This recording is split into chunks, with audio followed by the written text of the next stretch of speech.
You are listening to Something Rather Than Nothing. Creator and host, Ken Vellante.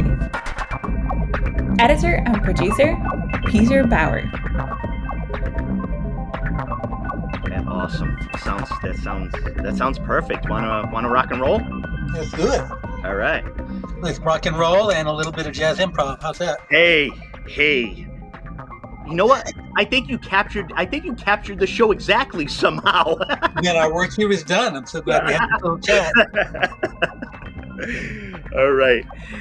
This is Ken Vellante with the Something Rather Than Nothing podcast, and we have artist here, Ricardo Levins Morales, who I've followed his art for quite some time, and really been moved by the work Ricardo does. I'm pleased and honored, Ricardo, to have you on the show. Welcome to Something Rather Than Nothing. It's a pleasure to be here.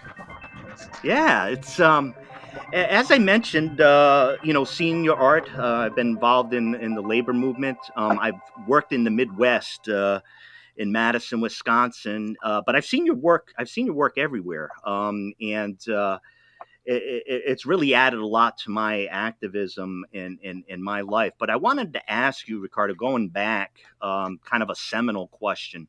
When you were born, were you an artist then? Well, when I was born, I was a baby.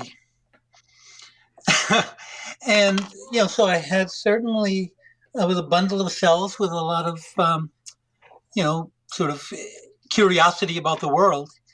And as I developed as a child, like all of us, one of the things I learned was how to speak, right?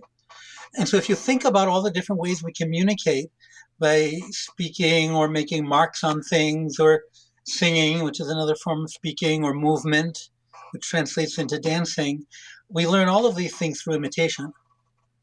And you don't get tracked when it comes to speech, like whether you're learning sign language or most of us learn, audible vocal language.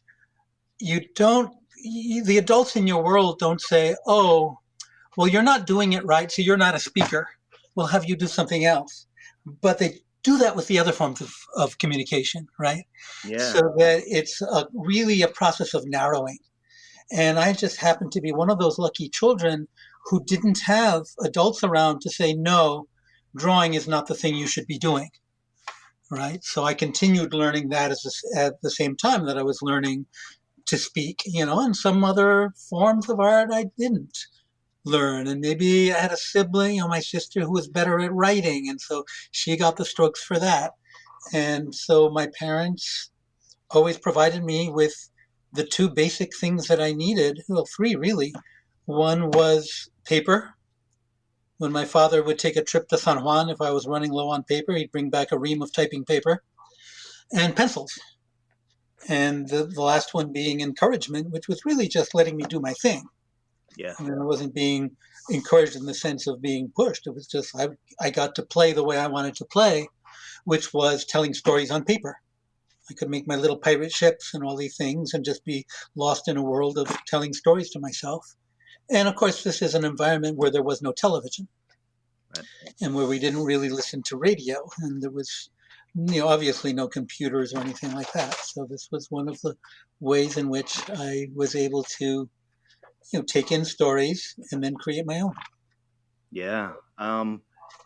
I heard there in you talking about it, just kind of the different ways in which we speak and can develop within art.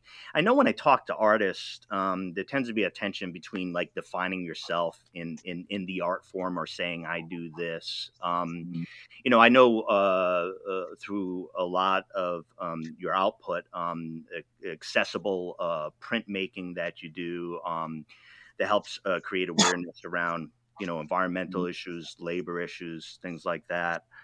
Do you find that as far as what you have wanted to do at art, given your background being not having those limitations, have you felt in general that you've taken that forward and been able to create in the way that you wish to create? Well, I think that I've been freed from some of the kinds of constraints that keep people from creating, and also faced others. Certainly being for much of my life in a position where I really needed what I was creating to bring in income means a certain narrowing in order to create things that will sell to certain groups or that will be able to meet a deadline. I started out, my printmaking origins were with woodcut because after we moved to Chicago from Puerto Rico, I could always find scraps of wood. My father might make some shelves for the house and there'd be scraps of wood. And my mother, who had previously done some block printing when she was younger, had the tools to loan me or to let me use. I didn't have inks or rollers, but at least I could carve the wood, right? And so just using the kinds of materials that I had access to provided me with, a way to develop my skills. But also, I didn't pursue any art forms that cost money, that required access to presses or to expensive paints and solvents. And in fact, my art really still carries the imprint of my early pencil and paper days, because my art has kind of a woodcut linoleum block vibe, even though I'm working in clay, I'm working on scratchboard. But I think that, so if you took one of my full color posters and made all the color disappear, you'd still be able to get the story of the poster, because my art is still essentially black and white art in its outlines that I then add the color to, which may or may not have anything to do with the question that I have already forgotten. Well, let's keep moving. I find that in talking about art, and just talk about two words, art and artist, I find that people's responses to the question of whether they're an artist or not tend to be dominated by the simple conception of what art is. I think a lot of times I mention it to folks. They say, "Well, I don't paint fine things that show up on a gallery wall. I'm not an artist." I wanted to ask you, Ricardo, as far as you developing as an artist, the big question about what is art. What do you think art is fundamentally? It's a form of communication. So if I make a piece of art, I think this is true for all of us. If I make a piece of art, it's created so that somebody will feel something or think something or do something. That's communication. That's the same reason that we speak to each other. Now, it could be directed at myself. It could be to remind myself to feel something or think something or do something, but that's still a form of communication. So I think in its simplest terms, that's really what it is. Yeah, thank you. I have a question that I want to just to actually get a little bit of the feel for the work you do and the environment that you do it in. I'm kind of outside of the art world, and I become recently fascinated kind of in the areas that artists work and produce. And I understand work in an art studio and work with others collectively. What is your art studio like, and how does it lend to you creating all these things, whether collectively or individually for yourself? Right. Well, first of all, what we call the studio is also essentially a shop. It's a storefront on a street next to a coffee house, which of course is very important to a Puerto Rican. And it within it, it's divided up. We have a meeting space where we can have community meetings as well, a storefront where people can just come in and buy things, areas for making buttons, for doing mail order, for doing bookkeeping. I have my little area. I'm the only person whose art is featured here. This is really a studio built around my art. The collective that I was once part of closed down in 2009, and it was really necessary for me, for my own survival, just to create something that would do this. Although we manage it collectively, it's clearly just my art. And I come out of an organizing background, out of an activist background. Sometimes I'm creating a lot of art. Sometimes I'm mostly doing other things, speaking or organizing or doing that. And to me, it all comes down to the same root. They're all sort of branches off of the same tree in terms of what I consider to be my mission in life. And this, what we have created here is really just accessible to the street. When we were looking for a place, and I say we, there's a group of about 7 of us here who are working in various amounts of hours, mostly part-time in one way or another. It's very flexible. But I was getting invitations to be part of, to move into different buildings, right? There's the Sabathani Center, which is really rooted in the Black community. There's the Resource for the Americas building, which has a vibe of sort of Latin American,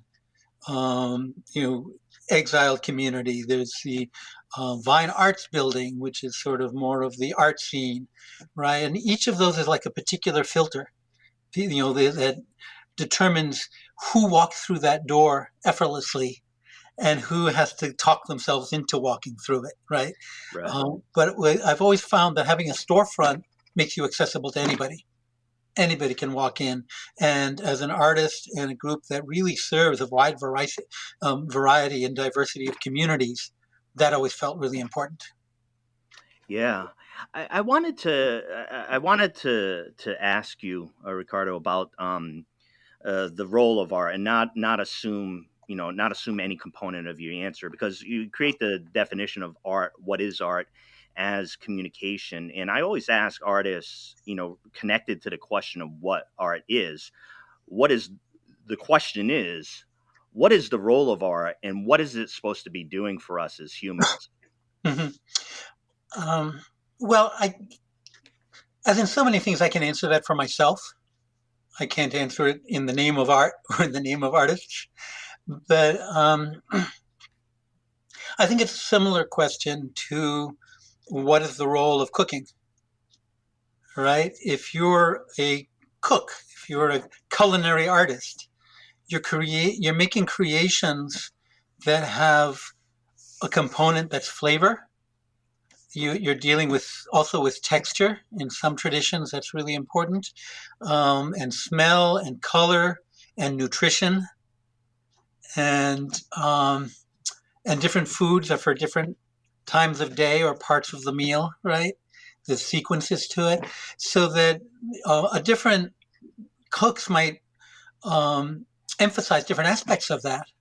But you're not trying to create food that poisons people. And hopefully, maybe it's not all the most nutritious, but at least has some value. Right? So that's how I feel about art. It's there for a purpose. It fits into people's lives. It's meant to be nutritious. It's meant to be healing.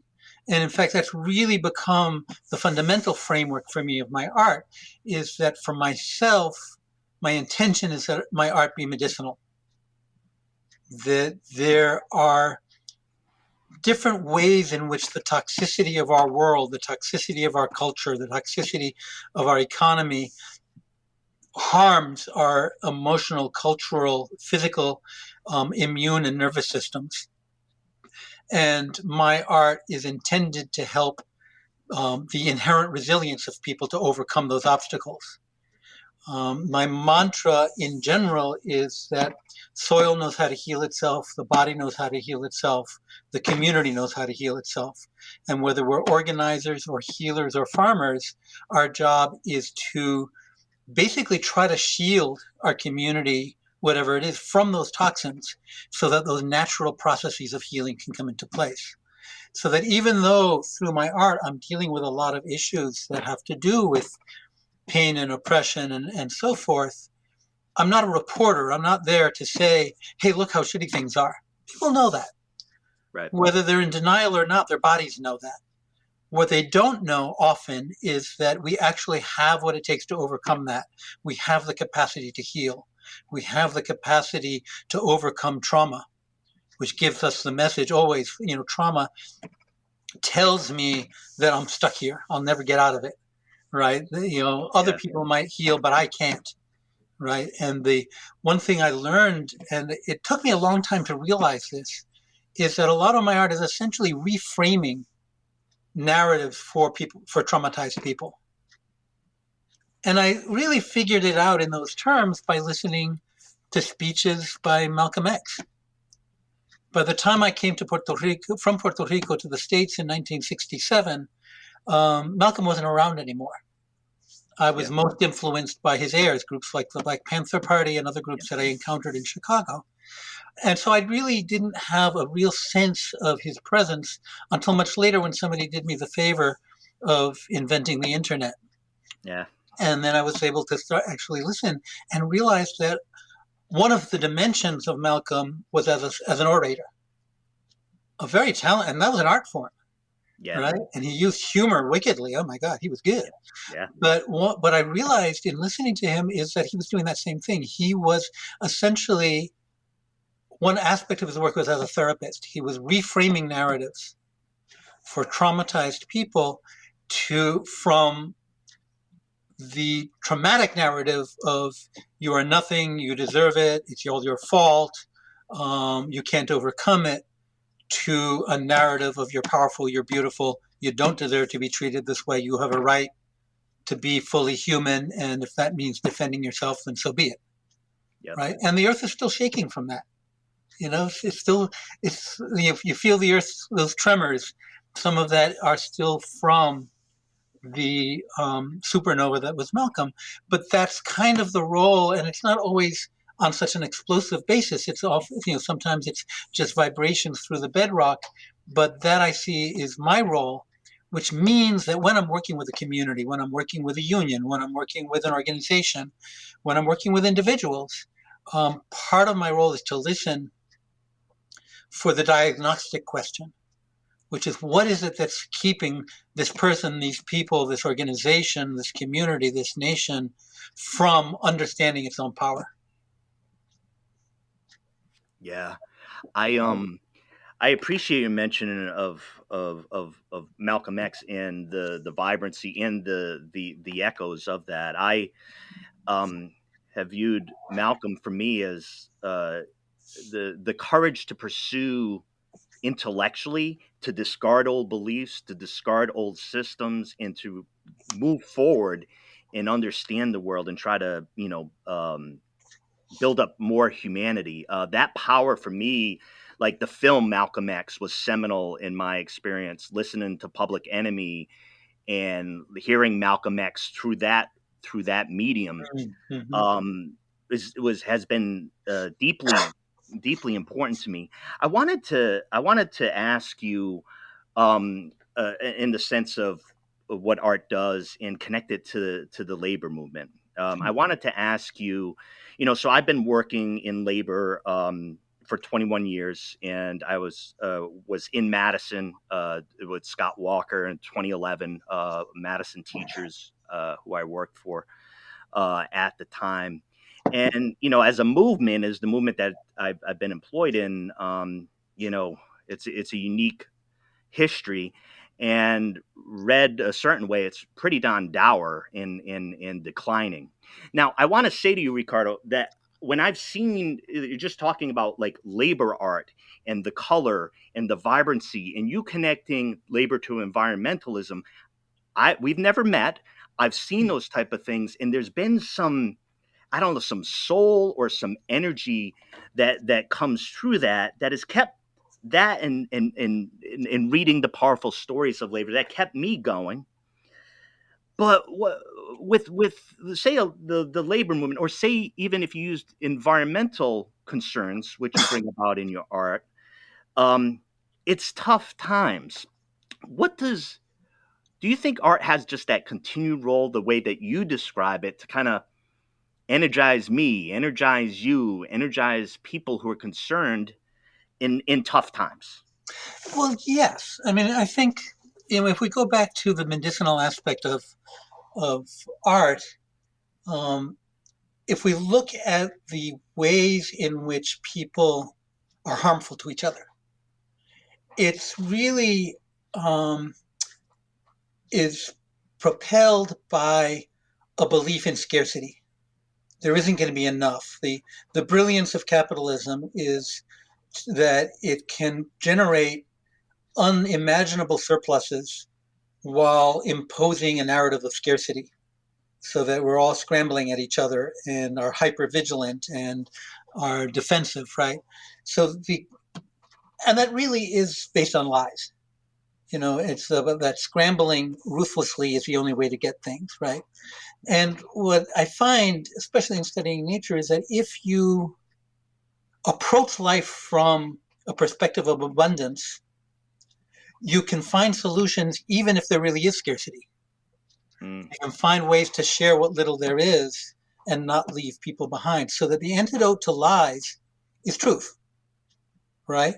The antidote to toxins is nutrients to support the immune system, so that in the hard times, these things become more important than ever, right? And that's also why we who live through these hard times need to be very grounded ourselves in our understandings of history and life and truth and lies, because too often we just think in the short term and we adapt to whatever the climate happens to be, because you figure, well, if I'm going to survive in a toxic environment, I need to learn how to survive on toxins.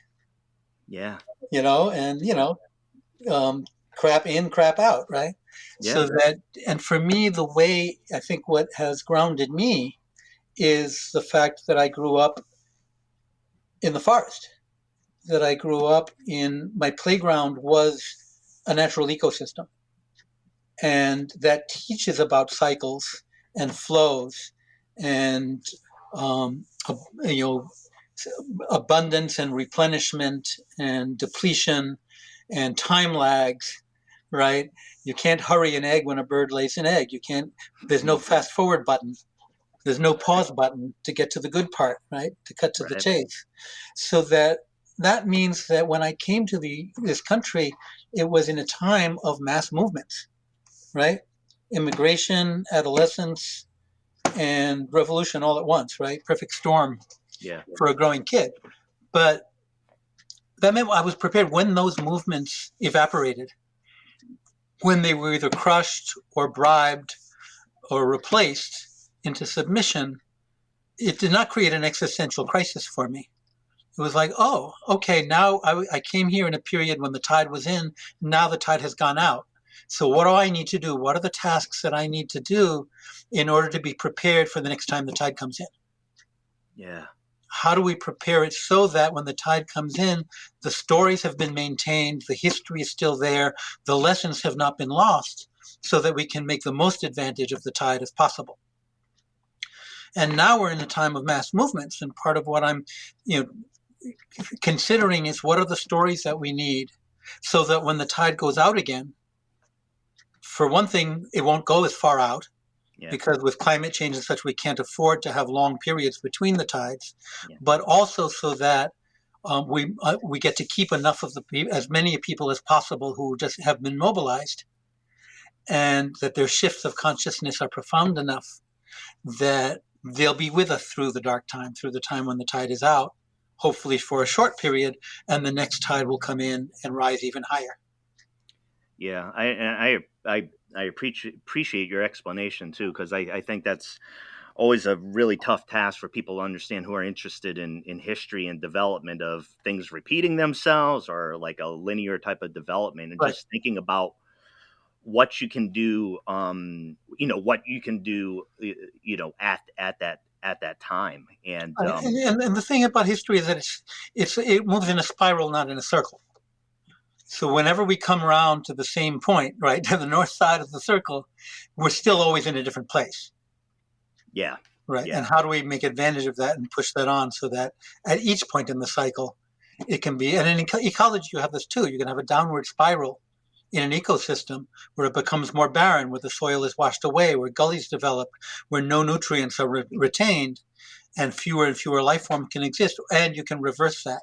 And there's strategies to reverse a downward spiral in an ecological field or a stream so that you begin the reverse process. And that's really what our struggle is how do we create an upward spiral toward liberation? Because when you do that, things become easier and easier. It's like having the wind at your back as opposed to in your face. It's an extremely powerful idea, and I've talked to guests at times as I've done the podcast where I started out. It was never just intended to be conceptual about art. It was supposed to be about life, but I think when you mention like philosophy and art to folks, it could easily move towards, being esoteric or a conceptual type of discussion. But I think with the way you describe it around creativity, medicine, philosophy as therapy, art as there, like there's this healing component, and I wasn't able to learn that until I started doing the podcast and talking to a very diverse group of folks and hearing from indigenous communities as running is medicine and creating things are medicine, and it was very powerful, particularly if the mind's caught up in a negative track of I don't know, commercialism or objects and that type of thing. So the power of your ideas is very helpful as medicine in and of itself. Ricardo, I wanted to ask, related to the question of, when you're an artist, where you're born, but to take into account people or things that have impacted you. And the question is this: who or what made you who you are? Mm-hmm. Well, the phrase "it takes a village" comes to mind, but really it takes a whole ecosystem. So one of my most profound teacher I've already mentioned, and that's the forest. Where I grew up, all the water we got came from the sky, right? And we collected it on the roof, and sort of being in touch with those kinds of things. And it took me a long time to realize that is actually underlies my understandings of how you organize for change, is based on those kinds of cycles and rhythms and patterns. Definitely my parents, who were involved, they were activists long before I was born, and they were involved in the Puerto Rican independence movement and had this sense that change comes, even if we won't live to see it, we can still contribute to it, and that matters, right? So that in some ways, that's one of the reasons I think I was spared a lot of the things that trigger despair in people. That I'm able to and to think, and I guess one of the ways in which I like to talk about that is that I think I had the good fortune to have developed to some degree a healthy policy on disappointment, right? And I think that's a real key, I think, for all of us to ask ourselves, what is your policy on disappointment? And around what things? Like if you're involved in social change, for example, and there's a setback and you're disappointed, people you had faith in turned out to be assholes, right? Or what you hoped would bring immediate change turned out not to. Is your policy that is it a cynical policy, which is to say, oh, dang, I knew nothing worked anyway, so I'm going to go back and, sip margaritas on the beach, right, in Margaritaville. Or, oh, I need to learn what is wrong here. What went wrong? What went right? Where is the resilience in this picture? What do we need to support to move forward? Yeah, and there's a part there, I think, I hear in what you're saying that I think is a dynamic to handle in any movement, is like the knee-jerk reaction, right? Well, we filed a grievance, management sucks, it didn't work out, the union didn't advocate, therefore I don't give a shit about the union anymore. There's this kind of like service-minded, whether it's labor or anything like that. I think your question is a great one. How do you handle when things have gone wrong? What is, your policy on, I believe you said, like disappointment or frustration? I think without one, I think the reaction is kind of abandon or not have a connection to what it is that you're up to. I love that question. Yeah. If I'm going to interject there, the way that first, sort of formulated itself in my mind was when I was asked to participate in a workshop organized by inmates in one of the state prisons here who were working with a community organization. And the people participating, a lot of them this was a men's prison, where there were a large number of people who were looking at being released in the fairly near future, right? Perhaps within a month, a few months, or a year, or something like that. And that's the question that I explored with them. It's like, what does it mean if you've been thinking about nothing for the last 8 years or 10 years or 15 years and getting out, to get out and then discover that the people who you were counting on to hold you are expecting you to hold them, or that doors are slammed in your face because now you have a felony record, or that things have changed enough that you just don't know how to navigate that, and it's disappointing. Yeah. Right? So it's like the waves that you have to get through. If you're leaving the beach and want to get out to the calmer water, you have to make it your way through the surf. And a lot of people go through that when they first enter prison. All this storm of emotions, right? Yeah. That you need to get through. And if you think about being released in a similar way, is okay, when you know that, then you can have your eyes on that calmer water on the other side. And then whatever is buffeting you doesn't feel so overwhelming because you have a narrative for it. You have an understanding of it. It's not just being experienced. Yeah, I really appreciate it, and it just places for me. It's I've been following a project in and there are different ones around, but in Australia about indigenous individuals in prison and their creative work of thinking about wherever any human being is positioned, they're going to still have the same needs from art or expression. And it's so vibrant. And I think I appreciate you mentioning that and opening up the space, because there's just not a lot of space once people have been termed criminal or criminality. Mm-hmm. And by mentioning that, I really appreciate you opening up that space. I got a big question. It's the titular question of the show, Ricardo. Why is there something rather than nothing? Danged if I know. Yeah.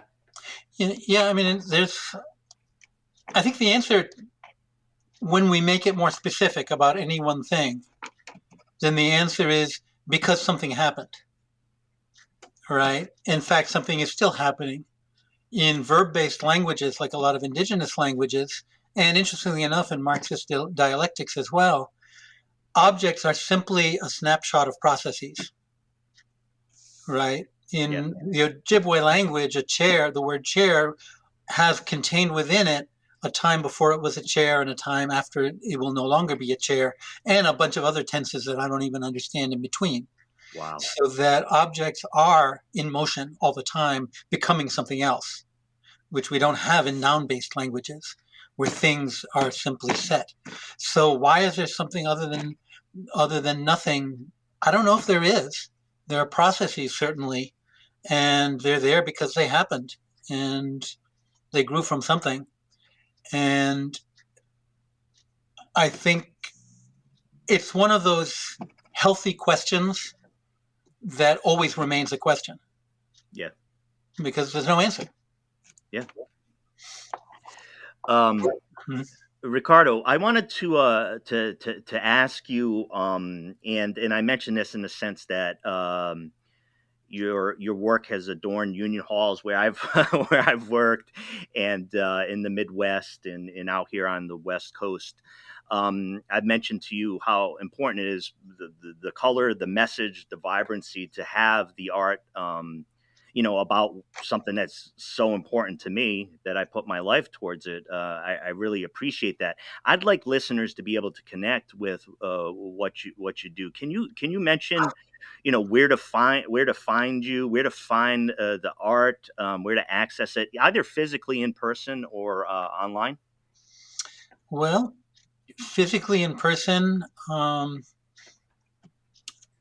certainly anybody who comes near the point on the globe known as Minneapolis can stop in our shop, once we're open again to the public, depending on the vagaries of pandemics. Our hope is to be open in September. I do go to conventions sometimes, union conventions, or we do. I'm not the only one who can do that. It's most easily accessible for people who are far flung by ordering online.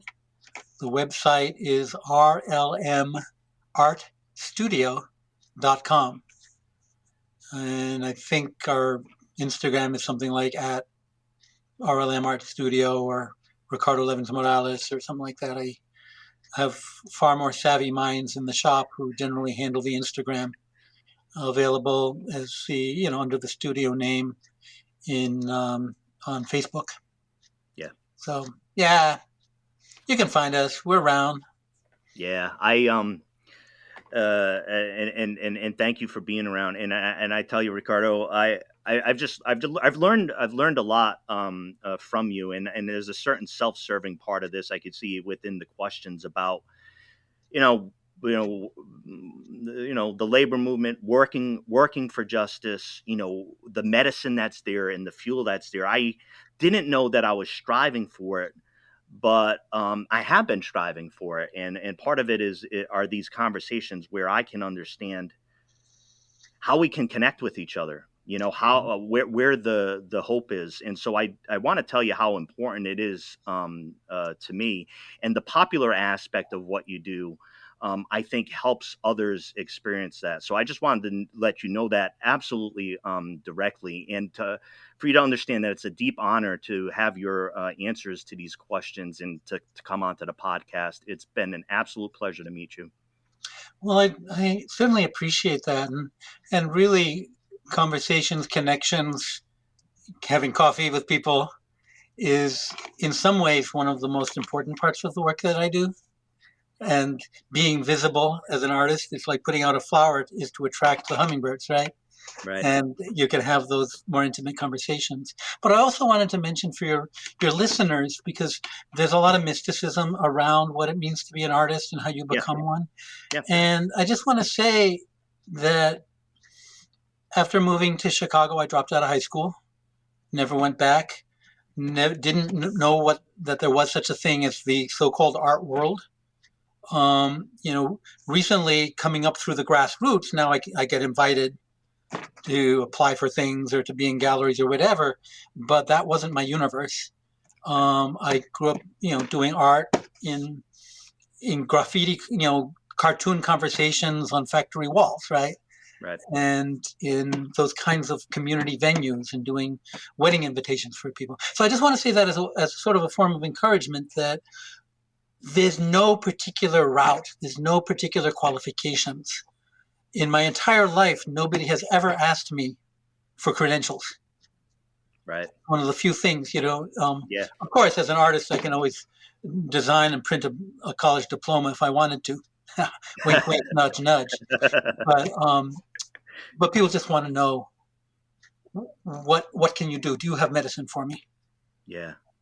Yeah, and I thank you for saying that, because even for me and many folks I talk to, it does seem to be something otherworldly about it. It does seem something that you have to have a few things dotted, and I think your invitation as far as creatives to say, hey, the it's in the action, it's in the doing, and that's particularly inspiring. And part of this podcast has been, philosophy for the masses, right? I think little kids ask questions of like, why is that? And I think it's kind of crushed out of them, or their artistic creativity. I want to draw it this way, and that's kind of not the right way. So I think conversations, as you mentioned, can kind of open up the idea of possibility and allow access, and the proof is what you're able to do or say or connect. One of the things that disillusioned me with school and that helped contribute to me ultimately dropping out was the only art class I ever remember taking.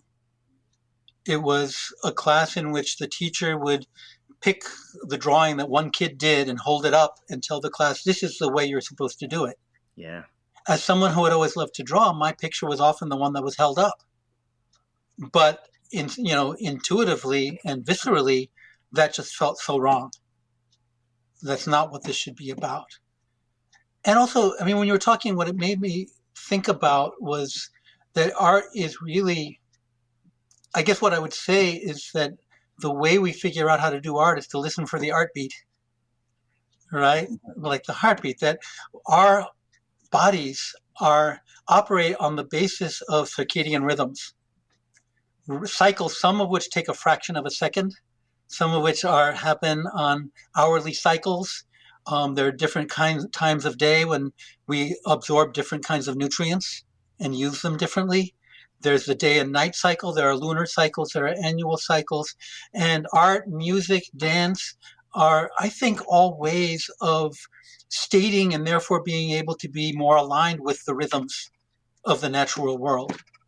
And that, in fact, when I look at the histories that I have immersed myself in to try to understand how we change things, that when our movements fail, it's because we have lost track of or are not really aligned with these natural rhythms. What are the rhythms of healing?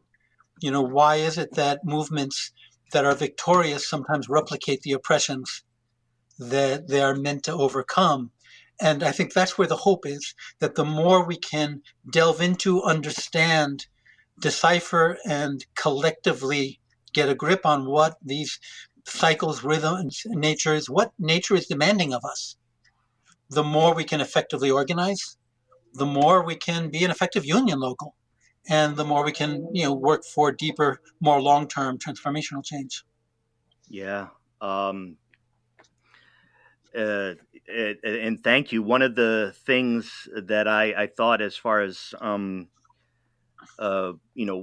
working with my locals, is to develop a zine, just a different way of presenting information to members, because I know the grievance form is enough to make you go to sleep or stick your head in the sand. But a depiction of maybe the work that you do in the school to try to teach a student might be inspiring to you, and just kind of ways of presenting, maybe connecting to that art beat, or connecting to like what people want to come in contact with, that's maybe less mundane or inspiring. So it's like for decades at union conventions, I've often taught workshops on creative organizing, and it breaks my heart that there even needs to be such a phrase.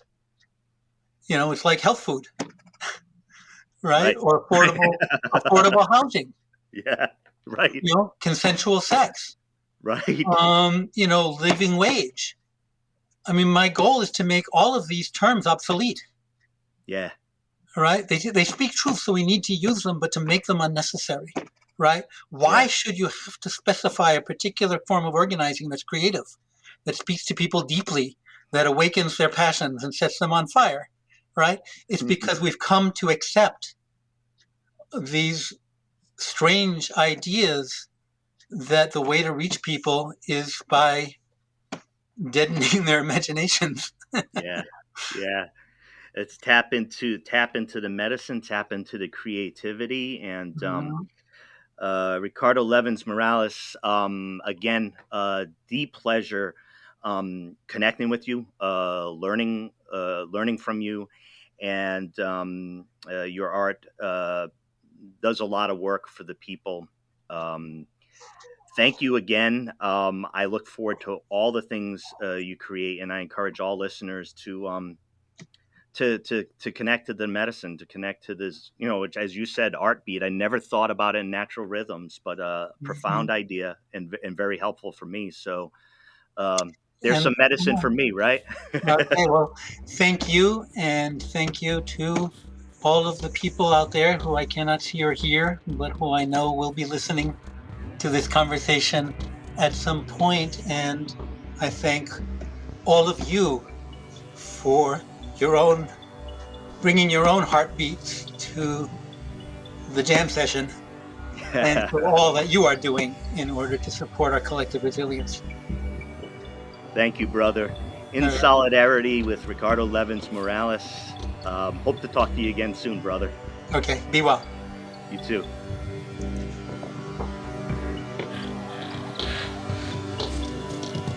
This is Something Rather Than Nothing,